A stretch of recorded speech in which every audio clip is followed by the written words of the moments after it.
Hi welcome to Neethu's class room.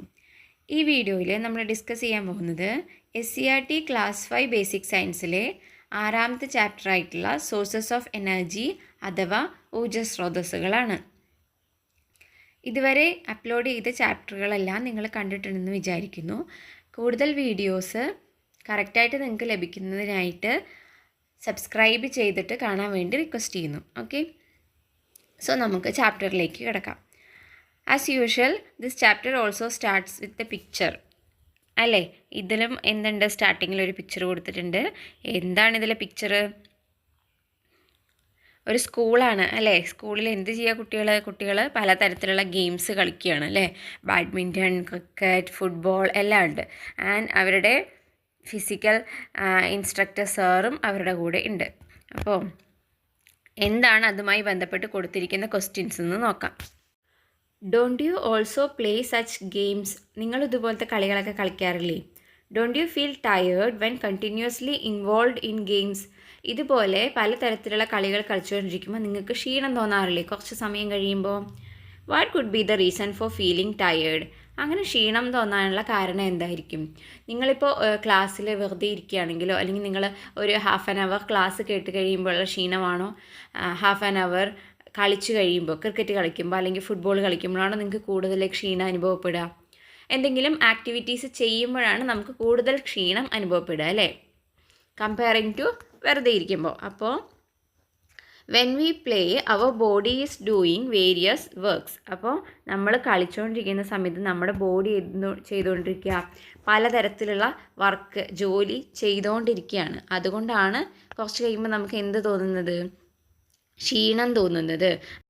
നമ്മൾ പറയാറുണ്ട്, അയ്യോ എൻ്റെ എനർജി കഴിഞ്ഞു പോയി, ഇനി നമുക്ക് വെള്ളം കുടിക്കുക അല്ലെങ്കിൽ എന്തെങ്കിലും ഭക്ഷണം കഴിക്കുക, എന്നാലേ ഇനി എനിക്ക് കളിക്കാനുള്ള എനർജി കിട്ടുള്ളൂ എന്നൊക്കെ നമ്മൾ പറയാറില്ലേ. അപ്പോൾ എന്താണ് ഈ energy? The ability to do work is called energy. നമുക്ക് ഒരു പ്രവൃത്തി ചെയ്യാനുള്ള കഴിവിനെയാണ് നമ്മൾ എനർജി എന്ന് പറയുന്നത്, അഥവാ ഊർജം. The ability to do work, ഒരു വർക്ക് ചെയ്യാൻ നമുക്കുള്ള ഊർജത്തിനെയാണ് കഴിവിനെയാണ് നമ്മൾ എന്തെന്ന് പറയുന്നത്, ഊർജം അഥവാ എനർജി എന്ന് പറയുന്നത്. We cannot see energy, it manifest through different actions. നമുക്ക് ഈ എനർജീനെ കണ്ണുകൊണ്ട് കാണാൻ പറ്റുമോ? നമുക്ക് അറിയാവുന്ന ഒരു സാധനമാണോ എനർജി എന്ന് പറയുന്നത്? അല്ല, നമുക്കത് പലതരത്തിലുള്ള പ്രവർത്തികളിലൂടെ മനസ്സിലാക്കാൻ അല്ലെങ്കിൽ അനുഭവിക്കാനേ പറ്റുള്ളൂ, അല്ലാതെ നമുക്ക് കാണാൻ പറ്റില്ല എനർജീനെ അല്ലേ. Heat and light are forms of energy that we can experience. അപ്പോൾ നമുക്ക് അനുഭവിക്കാൻ പറ്റുന്ന തരത്തിലുള്ള എനർജിയുടെ ഫോമുകളാണ്, എനർജിയുടെ രൂപങ്ങളാണ് ഹീറ്റും ലൈറ്റും. ഹീറ്റിലൂടെയും ലൈറ്റിലൂടെയും നമുക്ക്, ഹീറ്റും ലൈറ്റും ആക്ച്വലി എന്താണ്, അതൊരു ഫോം ഓഫ് എനർജിയാണ്. അത് നമുക്ക് അനുഭവിക്കാനും അല്ലെങ്കിൽ കാണാനും ഒക്കെ പറ്റും. Okay, then what are the situations in your house where energy is utilized? അപ്പോൾ നമ്മൾ പറഞ്ഞു ഹീറ്റും ലൈറ്റും ഒക്കെ എനർജിയാണെന്ന്. അങ്ങനെയാണെങ്കിൽ നമ്മുടെ വീട്ടിൽ എവിടെയൊക്കെ ഏതൊക്കെ സിറ്റുവേഷനിൽ നമ്മൾ ഈ എനർജി ഉപയോഗിക്കുന്നുണ്ട്? ഹീറ്റ് നമ്മൾ മെയിനായിട്ട് എന്തിനാണ് ഉപയോഗിക്കുന്നത്? വീട്ടിൽ കുക്കിങ്ങിന് ഉപയോഗിക്കുന്നുണ്ട് അല്ലേ. കുക്ക് ചെയ്യണമെങ്കിൽ ബേസിക്സ് തന്നെ നമ്മൾ എന്ത് വെച്ചിട്ടാണ് ചെയ്യുന്നത്? ചൂട്, ഹീറ്റ് അല്ലേ, അത് വെച്ചിട്ടാണ് നമ്മൾ കുക്ക് ചെയ്യുന്നത്. ആൻഡ് ഫോർ ലൈറ്റിംഗ് പറയാം അല്ലേ, വെളിച്ചത്തിന് വേണ്ടി നമ്മൾ എന്ത് ഉപയോഗിക്കുന്നുണ്ട്? എനർജി ഉപയോഗിക്കുന്നുണ്ട്. നമ്മുടെ വീട്ടിലൊരു ഒഴിച്ചുകൂടാനാത്ത സാധനമല്ലേ വെളിച്ചം എന്ന് പറയണത്. ദെൻ അതുപോലെ നമ്മൾ കുക്കിങ്ങിന് മാത്രമല്ല ബാക്കി പലതരത്തിലുള്ള ഹീറ്റിംഗ് പർപ്പസിന് ഉപയോഗിക്കുന്നുണ്ട് അല്ലേ. വാട്ടർ ഹീറ്റർ ആണെങ്കിലും അയൺ ബോക്സ് ആണെങ്കിലും ഇതിലൊക്കെ നമ്മൾ ഏത് ഉപയോഗിക്കുന്നുണ്ട്? ഹീറ്റിംഗ് ഉപയോഗിക്കുന്നുണ്ട്. അതേപോലെ കൂളിംഗ് നമുക്ക് പറയാം അല്ലേ, നമ്മൾ റെഫ്രിജറേറ്റർ ഉപയോഗിക്കുന്നുണ്ട്, AC ഉപയോഗിക്കുന്നുണ്ട്. ഇതിലൊക്കെ നമ്മൾ കൂളിങ്ങിനും ഒക്കെ നമ്മൾ എന്ത് ഉപയോഗിക്കുന്നുണ്ട്? എനർജി ഉപയോഗിക്കുന്നുണ്ട്. ഇനി നമുക്ക് കുക്കിങ്ങിനെ കുറിച്ച് കൂടുതൽ ചിന്തിക്കുകയാണെങ്കിൽ, what are the sources from which energy four cooking is obtained?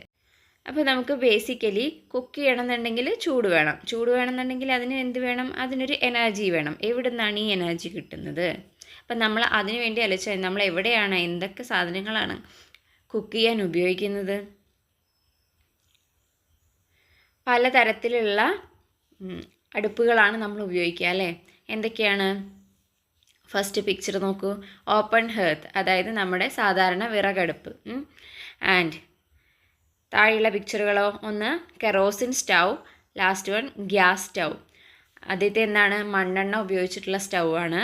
പിന്നെയോ ഗ്യാസ് ഉപയോഗിച്ചിട്ടുള്ള സ്റ്റൗ. ഇതിൽ ഗ്യാസ് സ്റ്റൗ ആയിരിക്കും നിങ്ങൾക്കൊക്കെ കൂടുതൽ ഫെമിലിയർ ആയിട്ടുണ്ടാവുക. പക്ഷേ ഇതെല്ലാം നമ്മൾ പല സമയങ്ങളിലായിട്ട് ഉപയോഗിച്ചിട്ടുള്ളതാണ് അല്ലേ. വിറകടുപ്പ് പല വീടുകളിലും ഉണ്ടാവും, പല വീടുകളിലും ഉണ്ടാവില്ല. കെറോസിൻ സ്റ്റൗ ഇപ്പം നമ്മൾ അധികം ഉപയോഗിക്കുന്നില്ലെങ്കിലും പണ്ട് ഒരുപാട് ഉപയോഗിച്ചിട്ടുണ്ടായിരുന്നു. ദെൻ ഗ്യാസ് സ്റ്റൗ ഉണ്ട്, അത് കോമൺ ആയിട്ട് നമ്മളിപ്പോൾ ഉപയോഗിച്ച് വരുന്നതാണ്.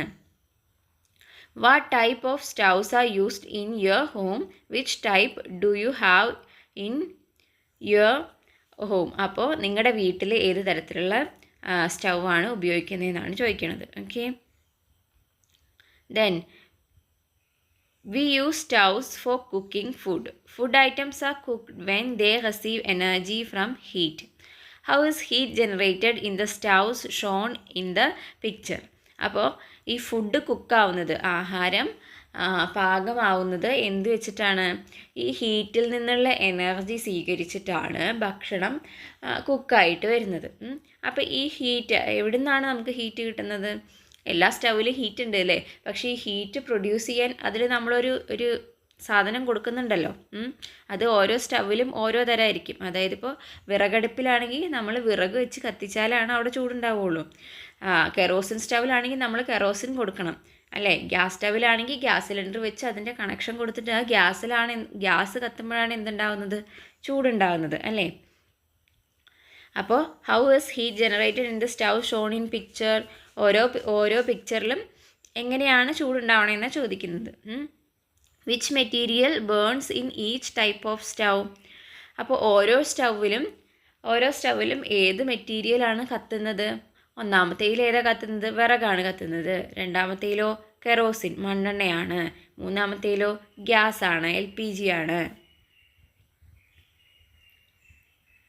Which are other materials used to generate heat. ഇതുപോലെ വേറെ എന്തൊക്കെ മെറ്റീരിയൽ ഹീറ്റ് ജനറേറ്റ് ചെയ്യാൻ വേണ്ടി ഉപയോഗിക്കുന്നുണ്ടെന്നാണ് പറയുന്നത്.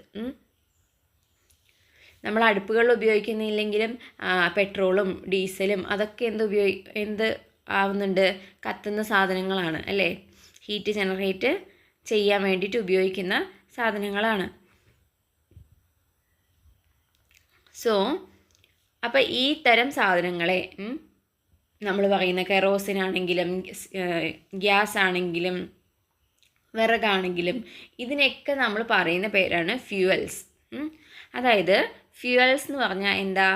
Fuels are substances that generate heat when burned. കത്തുമ്പോൾ ചൂട്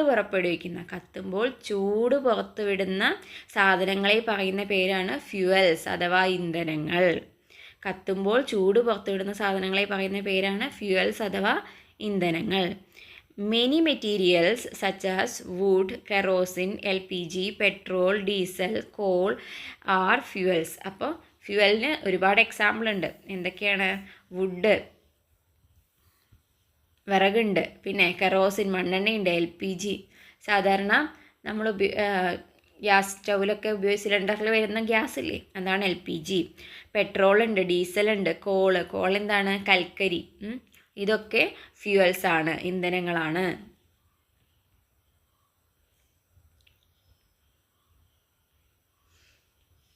ദെൻ ഇതുപോലെ തന്നെ കത്തലിനും പലതരം വ്യത്യാസങ്ങളുണ്ട് അല്ലേ. ചില സമയത്ത് വിറകടുപ്പൊക്കെ കത്തിച്ചിട്ട് കണ്ടിട്ടുള്ളവർക്ക് അറിയാം, ചില സമയത്ത് അടുപ്പ് കത്താൻ ഭയങ്കര ബുദ്ധിമുട്ടാണ്.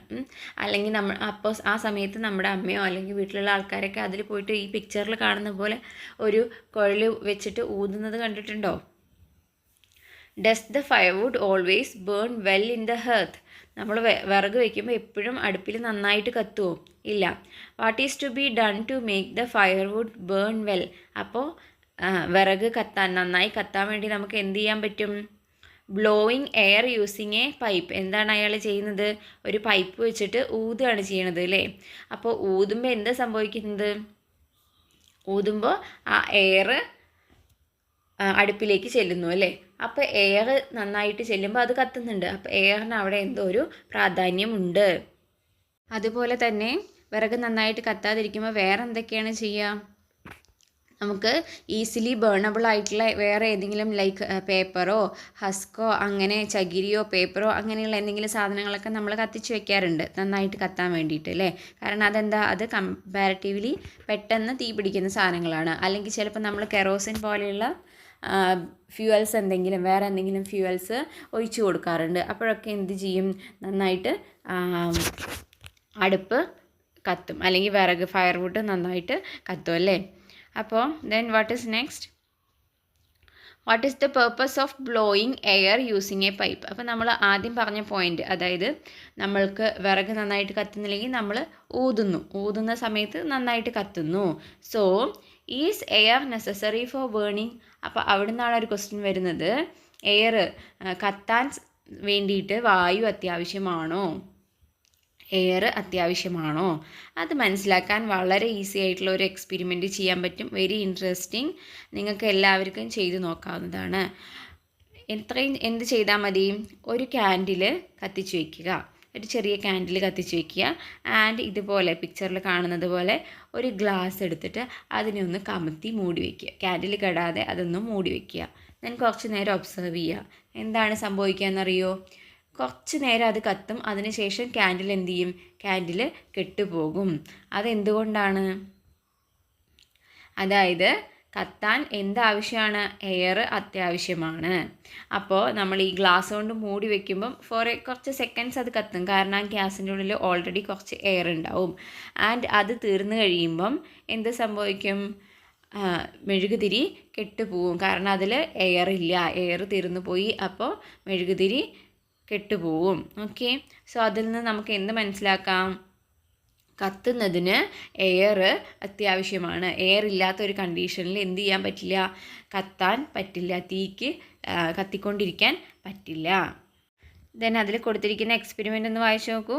Take 2 candles of same size, light both the candles, cover one of them with a glass, observe both the candles, what happened to them. അത് ഇതിൽ പറഞ്ഞിരിക്കുന്നത് 2 ക്യാൻഡിൽ എടുത്തിട്ട് ചെയ്യാനാണ് കേട്ടോ. അങ്ങനെ ചെയ്താലും മതി. ഒരേ സൈസിലുള്ള 2 ക്യാൻഡിൽ എടുക്കുക, രണ്ടും കത്തിക്കുക, ആൻഡ് ദെൻ ഒന്ന് എന്ത് ചെയ്യുക, ഗ്ലാസ് വെച്ച് മൂടി വയ്ക്കുക. അപ്പോൾ എന്ത് സംഭവിക്കും, പുറത്തിരുന്ന ക്യാൻഡിൽ നന്നായിട്ട് കത്തും, മൂടി വെച്ച ക്യാൻഡിൽ കുറച്ച് കഴിയുമ്പം കെട്ടുപോകും. Okay, then how to use a hearth? എങ്ങനെയാണ് ഒരു വിറകടുപ്പ് ഉപയോഗിക്കേണ്ടത് എന്നാണ് ചോദിക്കുന്നത്. You observe the picture of a hearth didn't you? അപ്പോൾ നമ്മൾ മുകളിൽ എന്ത് കണ്ടു, നേരത്തെ ഒരു വിറകടുപ്പിൻ്റെ പിക്ചർ കണ്ടിരുന്നു. Is it possible to use all the heat energy generated? അപ്പോൾ ഒരു വിറകടുപ്പിൽ നമ്മൾ വിറക് വെച്ച് കത്തിക്കുന്നു, അപ്പോൾ എന്തുണ്ടാകുന്നു, ഹീറ്റ് പ്രൊഡ്യൂസ് ചെയ്യുന്നുണ്ട്, ചൂടുണ്ടാകുന്നുണ്ട്. ഈ ചൂട് മൊത്തം, അവിടെ ഉണ്ടാകുന്ന ചൂട് മൊത്തം നമ്മൾ ഉപയോഗിക്കുന്നുണ്ടോ എന്നാണ് ചോദിക്കുന്നത്. അപ്പോൾ what can be done to reduce the heat loss? അതായത് അതിൻ്റെ ഇടയിലൊക്കെ ഒരുപാട് ഗ്യാപ്പുകൾ ഉണ്ടാവും അല്ലേ. നമ്മൾ അടുപ്പിൻ്റെ മുകളിൽ എന്ത് ചെയ്യുന്നു, പാത്രം വയ്ക്കുന്നു, അതിൽ നമുക്ക് വേണ്ട സാധനങ്ങളൊക്കെ നമ്മൾ ഇടുന്നു, വേവിക്കുന്നു ഒക്കെ ചെയ്യുന്നു. അപ്പോൾ ഈ ടെമ്പറേച്ചർ മൊത്തം ആ പാത്രത്തിലേക്ക് കിട്ടുന്നില്ല, അതിൻ്റെ ഇടയിലുള്ള ഗ്യാപ്പിലൂടെ കുറേ തീ എന്ത് ചെയ്യുന്നുണ്ട്, പുറത്തേക്ക് പോകുന്നുണ്ട്, കുറേ ചൂട് സറൗണ്ടിങ്സിലേക്ക് പോകുന്നുണ്ട് അല്ലേ. അപ്പോൾ ഈ പുറത്ത് പോകുന്ന ചൂട് കുറച്ചിട്ട് അതും കൂടി നമ്മുടെ വെസലിലേക്ക്, നമ്മുടെ പാത്രത്തിലേക്ക് കിട്ടുകയാണെങ്കിൽ പെട്ടെന്ന് കുക്കാവും അല്ലേ. അപ്പോൾ അതിന് വേണ്ടിയിട്ട് എന്തെല്ലാം കാര്യങ്ങൾ ചെയ്യാൻ പറ്റുന്നതാണ് ചോദിച്ചിരിക്കുന്നത്. ഒരു പോയിൻ്റ് അവിടെ കൊടുത്തിട്ടുണ്ട്, എന്താണ്, the gap between the vessel and the ഹെർത്ത് should be minimised. എന്ത് ചെയ്യാം, ആ വെസലും പാത്രവും അതുപോലെ അതിൻ്റെ അടുപ്പിൻ്റെ ബാക്കിയുള്ള ആ ഒരു ഗ്യാപ്പ് ഒഴിവാക്കിയിട്ട് അത് കുറച്ചും കൂടി അടുത്തേക്ക് കൊണ്ടുവരിക. അതായത് അടുപ്പും ആ പാത്രവും തമ്മിലുള്ള ഡിസ്റ്റൻസ് മാക്സിമം കുറയ്ക്കുക. അപ്പോൾ കൂടുതൽ ചൂട് എന്ത് ചെയ്യും, അവിടെ തന്നെ കിട്ടും അല്ലേ. ദെൻ വേറെ എന്തെല്ലാം മെത്തേഡുകൾ നമുക്ക് പറയാൻ വേണ്ടിയിട്ട് പറ്റും? അതായത് ഈ പിക്ചർ വെച്ചിട്ടാണ് നമ്മൾ സംസാരിക്കുന്നത് കേട്ടോ. അപ്പോൾ അതിൻ്റെ ഇടയിലുള്ള ഗ്യാപ്പ് ഒഴിവാക്കി കഴിഞ്ഞാൽ തീ പുറത്തേക്ക് പോകുന്നത് ഒഴിവാക്കിയിട്ട് കൂടുതൽ ടെമ്പറേച്ചർ ലഭിക്കും. അതുപോലെ നമുക്ക് എന്ത് ചെയ്യാം, വേറെ എന്തെല്ലാം പറയാൻ പറ്റും? Avoid over use of firewood പറയാം അല്ലേ. നമ്മൾ ആവശ്യത്തിനുള്ള വിറക് മാത്രമേ എന്ത് ചെയ്യാൻ പാടുള്ളൂ, അറ്റ് എ ടൈം കത്തിക്കാൻ പാടുള്ളൂ. ഓവറായിട്ട് കത്തിച്ച് കഴിഞ്ഞാൽ എന്ത് ചെയ്യും, കുറേ ടെമ്പറേച്ചർ, കുറേ ചൂട് എന്തായിട്ട് പോവും, വേസ്റ്റായിട്ട് പോവും. അപ്പോൾ നമുക്ക് ആവശ്യത്തിനുള്ള ഫയർവുഡ് മാത്രം ഒരു സമയത്ത് ഉപയോഗിക്കാം അല്ലേ.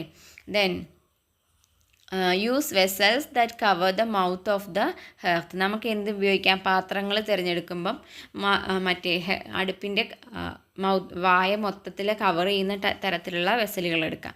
ഒരു വലിയ അടുപ്പിൽ ഒരു കുഞ്ഞു പാത്രം വെച്ച് കഴിഞ്ഞാൽ എന്തായിരിക്കും, കുറേ ഗ്യാപ്പ് ഉണ്ടാവും. അപ്പോൾ കുറേ ഹീറ്റ് വെറുതെ പോവും അല്ലേ. അപ്പോൾ അത് നമുക്ക് ഒഴിവാക്കാം. അതുപോലെ നമുക്ക് കറക്റ്റായിട്ടുള്ള ഫയർവുഡ്, നല്ല ബേണബിൾ ആയിട്ടുള്ള ഡ്രൈ ആയിട്ടുള്ള ഫയർവുഡ് ഉപയോഗിക്കാം. അങ്ങനെയൊക്കെ നമുക്ക് എന്ത് ചെയ്യാൻ പറ്റും, മാക്സിമം ഹീറ്റ് ഉപയോഗിക്കാൻ വേണ്ടിയിട്ട് പറ്റും.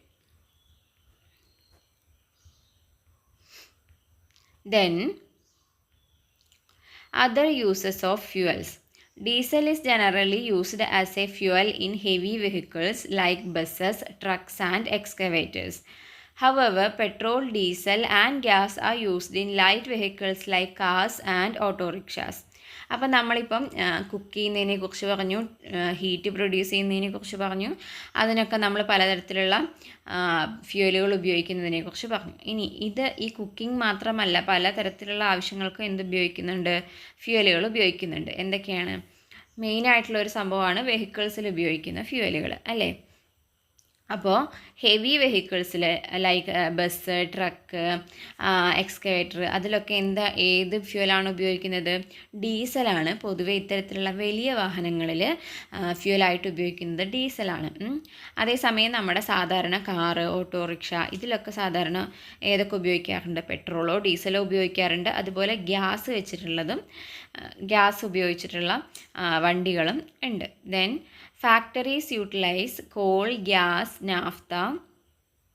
ഫാക്ടറീസിലും പലതരത്തിലുള്ള ഫാക്ടറികളുണ്ട്, പലതരത്തിലുള്ള പ്രൊഡക്ഷൻ നടക്കുന്ന ഫാക്ടറികളുണ്ട് അല്ലേ. നിങ്ങൾ കണ്ടിട്ടുണ്ടാവും, ഫാക്ടറിയിൽ വലിയ പുകക്കുഴലൊക്കെ വെച്ചിട്ട് അതിൽ നിന്ന് ഇങ്ങനെ പുകയൊക്കെ വരുന്നത് കണ്ടിട്ടുണ്ടാവും. അപ്പോൾ അവിടെയും ഏതോ തരത്തിലുള്ള ഹീറ്റിംഗ് പ്രോസസ്സ് നടക്കുന്നുണ്ട്. അതുകൊണ്ട് തന്നെ അവിടെ എന്ത് ഉപയോഗിക്കുന്നുണ്ട്? ഫ്യൂവൽ ഉപയോഗിക്കുന്നുണ്ട്. ദെൻ അതുപോലെ തന്നെ എയർക്രാഫ്റ്റുകളിൽ ഉപയോഗിക്കുന്ന ഫ്യൂവലാണ് ജെറ്റ് ഫ്യൂവൽ എന്നറിയപ്പെടുന്നത്. വിമാനം പോലെയുള്ള വായുവിലൂടെ സഞ്ചരിക്കുന്ന എയർക്രാഫ്റ്റുകളിൽ ഉപയോഗിക്കുന്ന ഫ്യൂവലാണ് jet fuel. Then what are the other uses of fuels discuss. ഇനി ഇത് കൂടാതെ ഇപ്പം നമ്മൾ കുറച്ച് ഉപയോഗങ്ങൾ പറഞ്ഞു ഫ്യൂവലിൻ്റെ അല്ലേ. ഇത് കൂടാതെ വേറെ എന്തെങ്കിലും ഉപയോഗങ്ങൾ ഫ്യൂവലിനുണ്ടോ എന്നാണ് ചോദിക്കുന്നത്. വേറെയും പലതരത്തിൽ ഫ്യൂവൽ ഉപയോഗിക്കുന്നുണ്ട്. അതായത് പ്രൊഡക്ഷൻ ഓഫ് ഇലക്ട്രിസിറ്റി ഉണ്ടാക്കുന്ന സമയത്ത്, അതുപോലെ തന്നെ പലതരത്തിലുള്ള കെമിക്കലുകൾ, മരുന്നുകൾ, ഇതിൻ്റെയൊക്കെ നിർമ്മാണത്തിലൊക്കെ ഫ്യൂവൽ ഒരു കമ്പോണൻ്റ് ആയിട്ട് വരുന്നുണ്ട്. അപ്പോൾ അതൊരു ചെറിയ പാരഗ്രാഫ് ആണെങ്കിലും അതിൽ ഇമ്പോർട്ടൻ്റ് ആയിട്ട് ഫ്യൂവലിൻ്റെ കോമൺ ആയിട്ടുള്ള ചില യൂസുകൾ പറയുന്നുണ്ട്. അപ്പം നിങ്ങൾക്ക് എന്ത് ചെയ്യാം, അത് മാർക്ക് ചെയ്ത് പഠിച്ചു വയ്ക്കാൻ പറ്റും കേട്ടോ. അപ്പോൾ അതൊന്ന് ശ്രദ്ധിക്കാം. ദെൻ നമുക്ക് അടുത്ത ടോപ്പിക്ക് നോക്കിയാലോ. What is the source? അടുത്തൊരു ഇമ്പോർട്ടൻ്റ് ആയിട്ടുള്ള കാര്യമാണ്, എവിടെ നിന്നാണ് ഈ ഫ്യൂവലുകളൊക്കെ വരുന്നത്. ഇപ്പം നമ്മൾക്ക് പെട്രോളും ഡീസലും ഒക്കെ നമ്മൾ എവിടെ പോയി അടിക്കുന്നു? പെട്രോൾ പമ്പിൽ പോയിട്ട് നമ്മൾ അടിക്കുന്നു അല്ലേ. പക്ഷേ എവിടെ നിന്നാണ് ഈ സാധനങ്ങളൊക്കെ ഉണ്ടാകുന്നത് എന്നൊരു ക്വസ്റ്റ്യൻ ഉണ്ടല്ലോ. Investigate and find out how petrol and diesel reach the petrol pumps. എവിടെ നിന്നാണ് ഈ സാധനമൊക്കെ പെട്രോൾ പമ്പിൽ എത്തുന്നതെന്ന് നമുക്കൊന്ന് അന്വേഷിക്കാം. They are obtained from the crude oil extract from the earth. അപ്പോൾ ബേസിക്കലി ഈ സാധനങ്ങളെല്ലാം വരുന്നത് മണ്ണിൽ നിന്നും കുഴിച്ചെടുക്കുന്ന ക്രൂഡ് ഓയിൽ എന്ന് പറയുന്ന ഒരു പ്രോഡക്റ്റിനെ അതിൽ മാറ്റങ്ങൾ വരുത്തിയിട്ട് അതിൽ നിന്ന് സംസ്കരിച്ചിട്ടാണ് എന്തുണ്ടാകുന്നത്, ഈ പറഞ്ഞ മേജറായിട്ടുള്ള ഫ്യൂലുകളെല്ലാം ഉണ്ടാകുന്നത് ക്രൂഡ് ഓയിൽ എന്ന് പറഞ്ഞ് നമ്മൾ കുഴിച്ചെടുക്കുന്ന മണ്ണിൻ്റെ അടിയിൽ നിന്ന് കുഴിച്ചെടുക്കുന്ന ഒരു മെറ്റീരിയൽ, ഒരു സാധനത്തിൽ നിന്നാണ് ഇതെല്ലാം ഉണ്ടായി വരുന്നത്. അങ്ങനെയാണെങ്കിൽ do you know how crude oil is formed? അങ്ങനെയാണെങ്കിൽ എങ്ങനെയാണ് ഈ ക്രൂഡ് ഓയിൽ ഉണ്ടാകുന്നത്? Call, crude oil and natural gases are made from the organic matter trapped underground millions of years ago. ഏതൊക്കെയാണ്? കൽക്കരി, ക്രൂഡ് ഓയിൽ, അതുപോലെ നാച്ചുറൽ ഗ്യാസ്, പ്രകൃതിവാതകം. ഇതൊക്കെ എവിടെ നിന്നുണ്ടാകുന്നു എന്ന് വെച്ചാൽ ഒരുപാട് വർഷങ്ങൾക്ക് മുൻപ്, മില്യൺസ് ഓഫ് ഇയേഴ്സിന് മുമ്പ് നമ്മുടെ മണ്ണിന് അടിയിൽ പല കാരണങ്ങൾ കൊണ്ടും പെട്ടുപോയ ഓർഗാനിക് മാറ്റർ എന്ന് പറഞ്ഞാൽ മരമാകാം, ഇലയാകാം, ചെടികളാകാം, അങ്ങനെ ഓർഗാനിക് ആയിട്ടുള്ള ജീവികളുടെ അവശിഷ്ടങ്ങളാകാം, ജീവികൾ തന്നെ മണ്ണിനടിയിൽ പെട്ടുപോയിട്ടുണ്ടാകും. അതുപോലെ അതായത് ഇങ്ങനെയുള്ള ഉരുൾപൊട്ടലോ നാച്ചുറൽ കലാമിറ്റി, വലിയ വലിയ ഒരുപാട് കാര്യങ്ങൾ നമ്മുടെ ഭൂമിയിൽ മനുഷ്യനൊക്കെ ഉണ്ടാകുന്നതിന് മുന്നേ ഇതുപോലെയുള്ള ഒരുപാട് കാര്യങ്ങൾ നടന്നിട്ടുണ്ട് അല്ലേ. നമ്മുടെ ദിനോസർ പോലെയുള്ള സാധനങ്ങളൊക്കെ നമ്മുടെ ഭൂമിയിൽ ജീവിച്ചിട്ടുണ്ടാ. അപ്പോൾ അതിനൊക്കെ ഒരുപാട് മാറ്റങ്ങൾ വന്നു.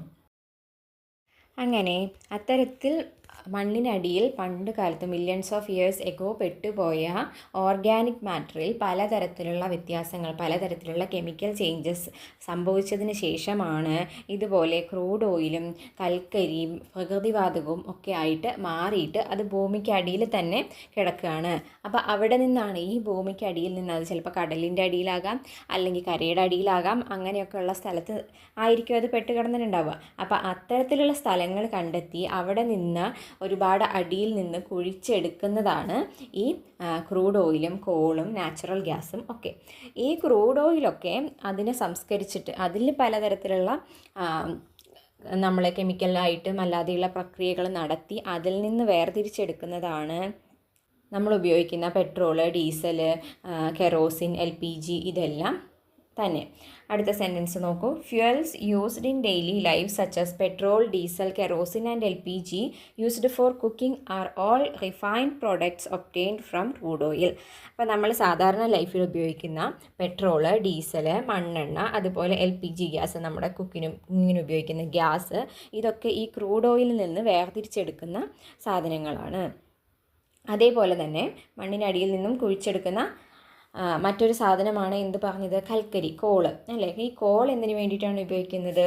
Call was used as fuel for running trains and ships and also for operating industries before diesel and electricity became popular. അപ്പോൾ പണ്ട് കാലത്ത് ഈ ഡീസൽ എഞ്ചിനുകളും അല്ലെങ്കിൽ ഡീസലും ഇലക്ട്രിസിറ്റിയും ഒന്നും ഇത്രയും കോമൺ ആവുന്ന ഒരു കാലത്തിന് മുന്നേ മെയിനായിട്ട് ഉപയോഗിച്ചിരുന്ന ഒരു ഇന്ധനം എന്ന് പറയുന്നത് കൽക്കരിയായിരുന്നു. അതായത് ഇപ്പോൾ ട്രെയിൻ ഓടുന്നതിന് വേണ്ടിയിട്ടാണെങ്കിലും ഷിപ്പ് ഓടുന്നതിന് വേണ്ടിയിട്ടാണെങ്കിലും പലതരത്തിലുള്ള ഇൻഡസ്ട്രീസ്, ഫാക്ടറീസ് പ്രവർത്തിക്കുന്നതിനായിട്ടും ഒക്കെ ഉപയോഗിച്ചിട്ടുണ്ടായിരുന്നത് കൽക്കരിയായിരുന്നു. പക്ഷേ ഇപ്പോൾ എന്ത് വന്നു, അതിനൊക്കെ പകരമായിട്ട് വ്യത്യസ്ത എഞ്ചിനുകൾ വന്നു, ഇലക്ട്രിസിറ്റി വളരെ വ്യാപകമായി ഉപയോഗിക്കാൻ തുടങ്ങി, അതൊക്കെ തുടങ്ങി. അപ്പോൾ ഇപ്പോൾ പ്രധാനമായിട്ട് കോൾ ഉപയോഗിക്കുന്നത് തെർമൽ പവർ പ്ലാന്റ്സിലാണ്, താപവൈദ്യുത നിലയങ്ങൾ, അതായത് ഇലക്ട്രിസിറ്റി ഉണ്ടാക്കുന്ന, ഹീറ്റ് ഉപയോഗിച്ച് ഇലക്ട്രിസിറ്റി ഉണ്ടാക്കുന്ന സ്ഥലങ്ങളിലാണ് മെയിനായിട്ട് ഇപ്പോൾ കോള് ഉപയോഗിക്കുന്നത്. നോക്കി അവിടെ കൊടുത്തിരിക്കുന്ന പിക്ചറുകൾ നോക്കൂ. ഓയിൽ റിഗ്, ഫസ്റ്റത്തെ പിക്ചർ ഓയിൽ റിഗ്. ഇവിടെ നിന്നാണ് അടിയിൽ നിന്ന് ഈ ക്രൂഡ് ഓയിൽ കുഴിച്ചെടുക്കുന്ന സ്ഥലത്തിനെയാണ് നമ്മൾ എന്ത് പറയുന്നത്, ഓയിൽ റിഗ് എന്ന് പറയുന്നത്. നമ്മൾ ഈ ഗൾഫ് കൺട്രീസിലും അങ്ങനെയുള്ള അവരുടെയൊക്കെ ഒരു മെയിൻ വരുമാന സ്രോതസ് എന്ന് പറയുന്നത് ഇത്തരത്തിലുള്ള ക്രൂഡ് ഓയിൽ എക്സ്ട്രാക്റ്റ് കുഴിച്ചെടുക്കുന്ന സ്ഥലങ്ങളാണ്, ഓയിൽ റിഗുകളാണ്. ഇത് അധികവും കടലിൻ്റെ അടിയിലാണ് അധികവും ഇങ്ങനെ കാണുന്നത്. ദെൻ അടുത്തത് നോക്കൂ, പെട്രോളിയം റിഫൈനറി. പെട്രോളിയം റിഫൈനറി എന്ന് വെച്ചാൽ ഈ പെട്രോളിയം ഈ ക്രൂഡ് ഓയിൽ കൊണ്ടുവന്നിട്ട് അതിൽ നിന്ന് വേർതിരിച്ച് മറ്റുള്ള പ്രൊഡക്ട്സ് ആക്കിയിട്ട് സെപ്പറേറ്റ് ചെയ്തെടുക്കുന്നത് ഒരു വലിയ പ്രോസസ്സാണ്. അപ്പോൾ ആ പ്രോസസ്സ് നടക്കുന്ന സ്ഥലമാണ് പെട്രോളിയം റിഫൈനറി എന്ന് പറയുന്നത്. ഇനി ഇവിടെ നിന്ന് വേർതിരിച്ചെടുക്കുന്ന എന്തൊക്കെ, പെട്രോളും ഡീസലും ഒക്കെ എവിടെ എത്തിച്ചേരുന്നു, പെട്രോൾ പമ്പിൽ എത്തിച്ചേരുന്നു. അതുപോലെ തന്നെ അവിടുന്ന് വേർതിരിച്ചെടുക്കുന്ന LPG നമുക്ക് ഇതുപോലെയുള്ള ഗ്യാസ് സിലിണ്ടറിലാക്കിയിട്ട് നമ്മുടെ വീട്ടിൽ നമ്മൾ കുക്ക് ചെയ്യാൻ വേണ്ടിയിട്ട് ഉപയോഗിക്കുന്നു. ഓക്കെ, സോ അങ്ങനെയാണെങ്കിൽ ഇമ്പോർട്ടൻറ്റ് പോയിൻറ്റ്സ് ബോക്സിൽ കൊടുത്തിട്ടുണ്ട്, നോക്കി നോക്കൂ. Fossil fuels are formed from the remains of living organisms that existed on Earth millions of years ago. Their stock decreased and eventually runs out by consumption. These are referred to as non-renewable energy sources. So നമ്മൾ first point നമ്മൾ already പറഞ്ഞതാണ്. Fossil fuels എവിടെ നിന്നാണ് ഉണ്ടാകുന്നത്, millions of years ago, ഒരുപാട് millions of വർഷങ്ങൾക്ക് മുമ്പ് ഭൂമിക്കടിയിൽ പെട്ടുപോയ living ഓർഗാനിസത്തിൻ്റെ, അത് പ്ലാന്റ്സ് ആവാം, അനിമൽസ് ആവാം, അങ്ങനെയുള്ള ലിവിങ് ഓർഗാനിസത്തിൻ്റെ ഇതിൽ നിന്നുണ്ടാകുന്നതാണ് എന്ത്, ഫോസിൽ ഫ്യൂവലുകൾ എന്ന് പറയുന്നത്. ഇനി ഈ ഫോസിൽ ഫ്യൂവലുകൾ നമ്മുടെ മണ്ണിൻ്റെ അടിയിൽ നിന്ന് കുഴിച്ചെടുക്കുന്നു എന്ന് പറഞ്ഞു. അപ്പോൾ ഇത് ഉണ്ടാകാൻ എത്ര സമയം എടുത്തു? മില്യൺസ് ഓഫ് ഇയേഴ്സ് എടുത്തു. ഇത്രയും വർഷം എടുത്തു. അപ്പോൾ അതാണ് നമ്മൾ ഈസി ആയിട്ട് കുഴിച്ചെടുത്തുകൊണ്ടിരിക്കുന്നത്. അപ്പോൾ ഈ സാധനം എന്ന് വെച്ചാൽ കണ്ടിന്യൂസ് ആയിട്ട് ഉണ്ടായിക്കൊണ്ടിരിക്കുകയല്ല. ഇത് ഉണ്ടാവണമെങ്കിൽ ഇത്രയും സമയം വേണം. പക്ഷെ നമുക്ക് കുഴിച്ചെടുക്കാൻ വളരെ കുറച്ച് സമയം മതി. അതുകൊണ്ട് തന്നെ ഇവ എല്ലാ കാലവും ഒരേപോലെ നിലനിൽക്കുന്നതാണെന്ന് നമുക്ക് വിചാരിക്കാൻ പറ്റില്ല. ഇവ തീർന്നു പോകാവുന്നതാണ്. അപ്പോൾ ഇത്തരത്തിലുള്ള ഫോസിൽ ഫ്യൂവലുകളെ കുറിച്ചിട്ട്, അതായത് പെട്രോളും ഡീസലും പോലെയുള്ള ഫോസിൽ ഫ്യൂവലുകളുടെ ഒരു ഏറ്റവും വലിയ പ്രത്യേകത എന്ന് പറഞ്ഞാൽ ഇവ തീർന്നു പോകും. ഭാവിയിൽ ഇവ തീർന്നു പോകും.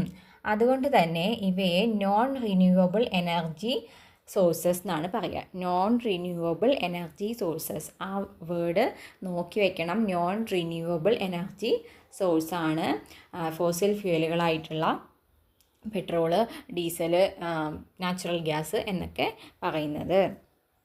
അതായത് നമുക്ക് വീണ്ടും ഉണ്ടാക്കിയെടുക്കാൻ, നമുക്കായിട്ട് ഉണ്ടാക്കിയെടുക്കാൻ പറ്റാത്തൊരു സാധനമാണ്. അപ്പോൾ അടുത്തതായിട്ട് താഴെ ഒരു ഫ്ലോ ചാർട്ട് കൊടുത്തിട്ടുണ്ട്. അതൊന്ന് നോക്കാം. എന്താണത്? Fossil fuels. അപ്പോൾ ഫോസിൽ ഫ്യൂവൽസ് പ്രധാനമായും 3 തരത്തിലുള്ളതാണ് ഉള്ളത്. ഏതൊക്കെയാണ്? Natural gas, crude oil, call. നമ്മൾ ഓൾറെഡി പറഞ്ഞതാണ് ഫോസിൽ ഫ്യൂവലുകളെ. അപ്പോൾ നമുക്കിങ്ങനെ 3ആയിട്ട് തിരിക്കാം. ഇനി ഈ ക്രൂഡ് ഓയിലിൽ നിന്ന് തന്നെ നമ്മൾ പലതരത്തിലുള്ള പ്രൊഡക്റ്റുകൾ ഉണ്ടാക്കിയെടുക്കുന്നുണ്ട്. ക്രൂഡ് ഓയിലിനെ അതിനെ നമ്മൾ പ്രോസസ്സ് ചെയ്തിട്ട് പലതരത്തിലുള്ള പ്രൊഡക്റ്റുകളാക്കി മാറ്റിയിട്ടാണ് നമ്മൾ ഉപയോഗിക്കുന്നത്. ക്രൂഡ് ഓയിൽ നമ്മൾ നേരിട്ടല്ല ഉപയോഗിക്കുന്നത്. അപ്പോൾ ആ പ്രൊഡക്റ്റുകൾ ഏതൊക്കെയാണെന്ന് എഴുതാൻ വേണ്ടിയിട്ടാണ് പറഞ്ഞിരിക്കുന്നത്. നമുക്ക് ഏതൊക്കെ പറയാം? ഓൾറെഡി നമ്മൾ ഫെമിലിയർ ആയിട്ടുള്ള പെട്രോള്, ഡീസല്, കെറോസിൻ, അതേപോലെ LPG, ജെറ്റ് ഫ്യൂവല്, ഇതെല്ലാം നമുക്ക് ഇതിൽ ഇൻക്ലൂഡ് ചെയ്യിക്കാവുന്നതാണ്. ഏതൊക്കെ നമുക്ക് പറയാം? Petrol, diesel, kerosene, LPG, jet fuel, ഇതൊക്കെ ക്രൂഡ് ഓയിലിൽ നിന്നുണ്ടാക്കുന്ന പ്രോഡക്റ്റുകളാണ്. അപ്പോൾ നമുക്ക് ഫ്ലോ ചാർട്ട് ഇങ്ങനെ ഫില്ല് ചെയ്യാം. ദെൻ അടുത്തത് നോക്കൂ. Different forms of fuels. We have learned about various types of fuels. Some of them are wood, kerosene, diesel, petrol, jet fuel, naphtha, coal, LPG. അപ്പോൾ നമ്മൾ പലതരത്തിലുള്ള ഫ്യൂവലുകളെക്കുറിച്ച് പഠിച്ചു അല്ലേ? ഫോസിൽ ഫ്യൂവലായിട്ടും അല്ലാത്തതുമായിട്ടുള്ള പലതരത്തിലുള്ള ഫ്യൂവലുകളെക്കുറിച്ച് പഠിച്ചു. In addition to the above mentioned, find out other fuels and group them based on their physical states. അപ്പം ഈ ഫ്യൂവലുകളെ, നമ്മൾ ഇത്ര നേരം പഠിച്ച വിവിധ തരത്തിലുള്ള ഫ്യൂവലുകളെയും ഇത് കൂടാതെയുള്ള എക്സ്ട്രാ ഫ്യൂവലുകളെയൊക്കെ 3 തരത്തിൽ ക്ലാസിഫൈ ചെയ്യാൻ വേണ്ടിയിട്ടാണ് പറഞ്ഞിരിക്കുന്നത്. എങ്ങനെയാണ്? Solid, liquid, gas. അപ്പോൾ ഈ നമ്മൾ പറഞ്ഞ ഫ്യൂവലുകളിൽ പലതും സോളിഡ് ഫോമിലുള്ളതാണ്, അതായത് ഘനരൂപത്തിലുള്ളതാണ്.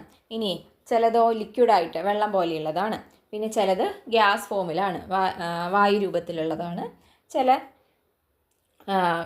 ഫ്യൂവലുകൾ. അപ്പോൾ ഇതിനെ വേർതിരിക്കാൻ വേണ്ടിയിട്ടാണ് പറഞ്ഞത്. അപ്പോൾ സോളിഡിൽ നമുക്ക് എന്തൊക്കെ ഉൾപ്പെടുത്താം?